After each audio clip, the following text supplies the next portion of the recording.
కల్తీ మద్యం ఆంధ్ర రాష్ట్రంలో ఈ మధ్య తరచుగా వినిపిస్తున్నటువంటి పదం. ఈ కల్తీ మద్యాన్ని తాగి ఎంతో మంది ప్రాణాలు కోల్పోతున్నారు. ఎన్నో కుటుంబాలు అనాథలై వీధిన పడుతున్నాయి. మరి దీని అంతటికీ కారణం ఎవరు? ఈ కల్తీ మద్యం తయారీ మరియు అమ్మకాల వెనక ఉన్న కథ, స్క్రీన్ ప్లే మొత్తం ఈ కూటమి ప్రభుత్వమే. కూటమి ప్రభుత్వం సహకారంతోనే నకిలీ మద్యం తయారీ మరియు అమ్మకాలు జరుగుతున్నాయి. అలా అని ఈ నకిలీ మద్యం తయారీ అమ్మకాల వెనక ఉన్నది ఏ కొద్ది మంది కూటమి నాయకులు మాత్రమే కాదు.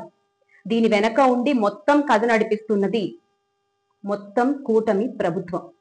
ఇది ఒక వ్యవస్థీకృత వ్యాపారం.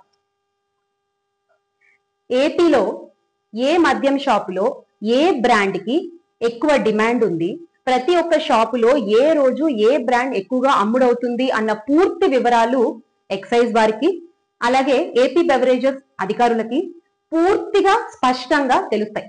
దాన్ని బట్టి డిమాండ్ ఉన్న బ్రాండ్ల తయారీని, ఉత్పత్తిని ఉద్దేశపూర్వకంగానే తగ్గించి కృత్రిమ కొరతని సృష్టించి అవే బ్రాండ్ల లేబుల్స్ తో నకిలీ మద్యాన్ని పంపిణీ చేస్తోంది ఇప్పటి కూటమి ప్రభుత్వం.